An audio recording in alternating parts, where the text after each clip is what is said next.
Pak Bahlil, kemarin kita sempat berbincang-bincang dan saya tertarik dengan strategi yang Pak Bahlil sampaikan dalam menjemput investasi yang Pak Bahlil sebut sebagai strategi bertahan dan menyerang. Kira-kira seperti itu, seperti permainan sepak bola. Nah, bisa dijelaskan apa bertahannya, apa menyerangnya, kapan bertahan, kapan menyerang? Ya, saya selalu, karena saya mungkin dulu manajer bola kali, jadi saya selalu menganalogikan sebuah strategi itu selalu dengan cara-cara bola. Saya kenapa mengatakan bahwa mengurus investasi di era pandemi itu bertahan dan menyerang. Saya menganalogikan ini seperti Juventus, karena salah satu klub sepak bola kesukaan saya, Juventus. Strategi bertahan dan menyerang itu artinya begini, yang ada di dalam negeri kita selesaikan semua urusan. Baik itu PMDN yang melakukan ekspansi, kemudian UMKM kita, kemudian investor yang mangkrak itu kita selesaikan. Itu bertahannya. Kita maksimalkan. Kemudian kita menyerang.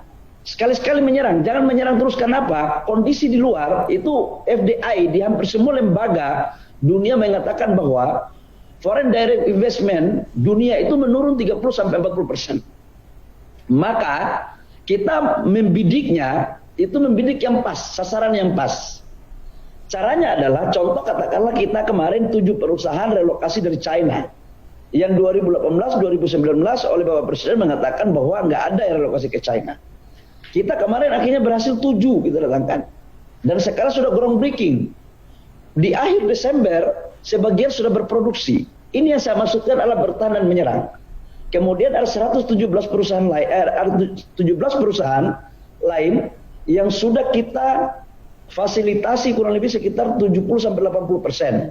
Dan ada 119 potensi perusahaan lain yang hari ini sedang kita melakukan komunikasi secara intens dan masif. Itu kira-kira Bang Kasong yang saya menganalogikan bertahan dan menyerang.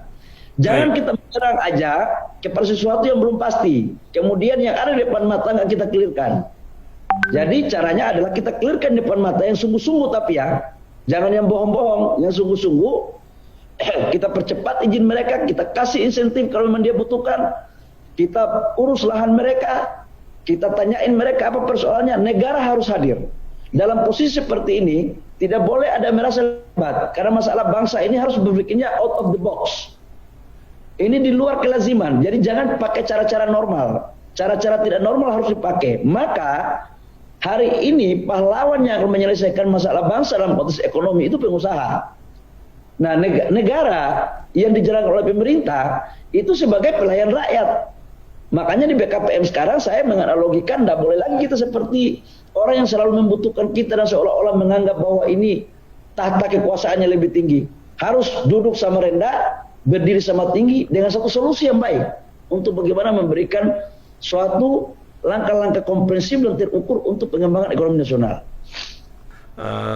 Kita berharap semoga investasi bisa masuk dengan cepat dan berkualitas, dan kita juga berharap undang-undang Omnibus Law segera bisa diundangkan atau undang-undang Cipta Lapangan Kerja supaya tadi bisa menyerap segera tenaga kerja melalui investasi, dan pada akhirnya kita bisa terhindar dari apa yang kita khawatirkan bersama, Indonesia memasuki resesi. Mudah-mudahan itu tidak terjadi. Bila di kuartal ketiga kita berharap pertumbuhan ekonomi kita minimal 0% minimal, ya, supaya kita tidak jatuh ke dalam resesi, dan investasi memegang peranan penting dalam menghindari kita dari resesi ekonomi. Pak Bahlil Lahadalia, terima kasih atas kesediaan waktunya dan pencerahannya.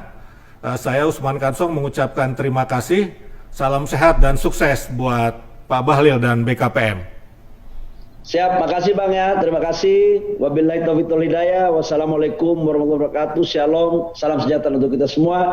Salam sehat, optimis yang penting. Siap, terima kasih.